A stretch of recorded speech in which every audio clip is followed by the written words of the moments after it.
अगर कुछ ग्रह बुरे हैं तो हमें अच्छे कर्म करने चाहिए, जिनसे कि उनके बुरे प्रभाव को हम थोड़ा कम कर सकें।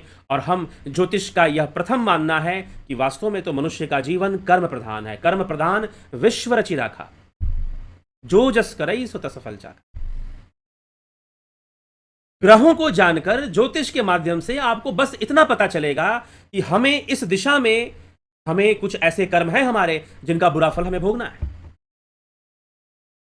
ऐसे कर्म हमारे हैं जिनका बुरा फल हमको भोगना है। कुछ हमें ऐसा ऐसा एक गाइडलाइंस मिल जाएगा, कुछ गाइडलाइंस मिल जाएगा कि ये चीज तो हमारे जीवन में सरलता से चलेगी, ऐसा सामर्थ्य तो हमें ग्रह दे रहे हैं। कुछ इसका भी नॉलेज हमें मिल जाएगा, इसका भी ज्ञान मिल जाएगा। लेकिन कई बार मनुष्य ऐसी चीजों के पीछे भागता है जो खासकर विशेषकर जिस एक्सिस में आपका राहु केतु होता है, आप उन चीजों के पीछे, ठीक जिस घर में केतु होगा, जैसे ही राहु की दशा शुरू होगी, राहु की दशा में ज्यादातर लोग उस विषय को लेकर परेशान होते हैं जिस घर में केतु बैठा होता है। राहु की दशा में केतु वाले घर के, केतु जिस घर में बैठेगा और राहु की जब दशा चलेगी तो केतु वाले घर के विषय को लेकर आप परेशान रहेंगे। राहु खुद जिस घर में बैठा है उस घर को लेकर आप परेशान वो होने नहीं देगा आपको, लेकिन जहां पर वो केतु बैठा है वहां से वो आपको परेशानी देना शुरू करेगा, वहां से सेटिस्फैक्शन नहीं मिलेगा आपको, हमेशा कमी महसूस होगी।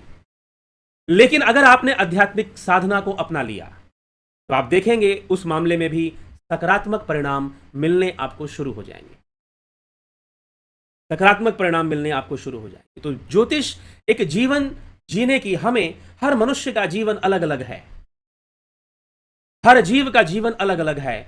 हम सबको एक ही मोटिवेशनल चीज नहीं सुना सकते हैं, सबको हाँ कुछ मोटी मोटी बातें हम समझा सकते हैं कि भाई आदमी को मेहनती होना चाहिए, लेकिन कई बार व्यर्थ का मेहनत करना बहुत नुकसान भी करता है।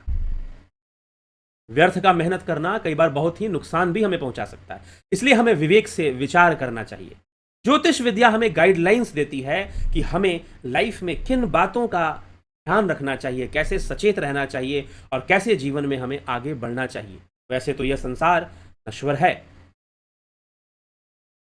नश्वरता हमें कहीं ना कहीं बांधेगी और मनुष्य को मोक्ष मार्गी अंततः बनना ही चाहिए।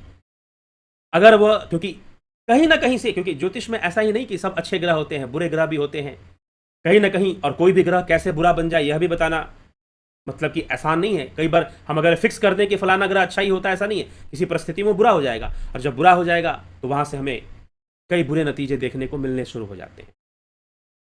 लेकिन मनुष्य अगर अध्यात्मविद हो जाए, आध्यात्मिक ज्ञान को अपना ले, तो उसे किसी भी प्रकार की पीड़ा या समस्या नहीं होती है। तो कुल मिलाकर ज्योतिष विद्या का जो उद्देश्य है वह सिर्फ ऐसा नहीं कि भविष्यवाणियां करना कोई उद्देश्य है, नहीं, जीवन को समझने में और जीवन को एक सही दिशा में ले जाने में हमें यह सहायता प्रदान करता है।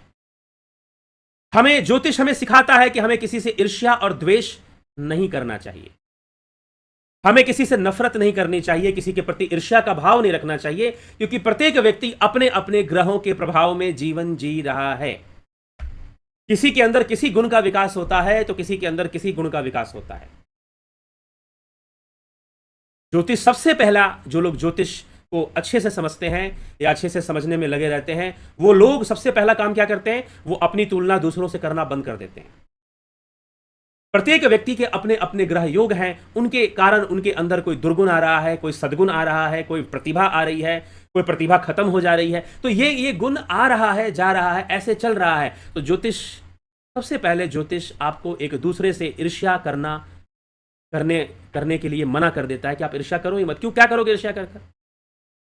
वो व्यक्ति अपने कर्म संस्कारों से आया है, आप अपने कर्म संस्कारों से आए हो, आप, उसका ग्रह योग अलग है, आपके ग्रह योग अलग है, वो आपको कुछ और देना चाहते हैं। लेकिन मनुष्य, आप फंसते कहां पर हो, जब आप ये चाहते हो कि ज्योतिष विद्या से बस मेरे मन की बात मुझे पता चल जाए, मैं जो चाहता हूं वो मुझे पूरा मिलेगा कि नहीं मिलेगा ये मुझे बता दो पंडित जी, ज्योतिषाचार्य जी, मुझे ये बता दो कि जो मैं चाहता हूं वो मिलेगा कि नहीं मिलेगा, और अगर नहीं मिलेगा तो वो उपाय बता दो जिससे कि मैं जो चाहता हूं वो मुझे मिल जाए। ऐसा दृष्टिकोण लोग रखते हैं ज्योतिष के प्रति, इसीलिए दुखी होते हैं। और बेचारा ज्योतिषी कई बार धन के लालच में, और कई बार अपने आप को, भाई ये जो कह रहा है इसी के सपोर्ट में मैं बता देता हूं सब चीज, इसी के समर्थन में बता देता हूँ, इसको उपाय चाहिए। ये चाहता है कि ये जो है करोड़पति बने और ऐसे बन जाए, ऐसे इसके पास, इसको उपाय चाहिए, चलो बता ही देते हैं, कम से कम अभी तो मुझे पैसा दे देगा, फीस दे देगा। तो लोग ज्योतिष के पास जाते हैं अपनी बात मनवाने के लिए, बस यहीं पे गड़बड़ हो जाता है। आप ज्योतिषाचार्य के पास जाइए तो आपको पता चलता है कोई जानकार ज्योतिष हैं, तो उनसे गाइडलाइंस मांगिए कि मुझे क्या करना चाहिए। कैरियर के बारे में पूछना है तो ये मत बोलिए कि मुझे तो यही करना है, यह बोलिए कि क्या, किस दिशा में अगर कैरियर बनाऊं तो कैसे अच्छा रहेगा, थोड़ी गाइडलाइंस दीजिए मुझे। लेकिन ज्यादातर लोग गाइडलाइंस नहीं मांगते हैं, ज्यादातर लोग अपनी बात मनवाना चाहते हैं कि हम ये चाहते हैं तो इसी का रास्ता हमें मिल जाए, कोई उपाय मिल जाए, कोई कुछ हो जाए।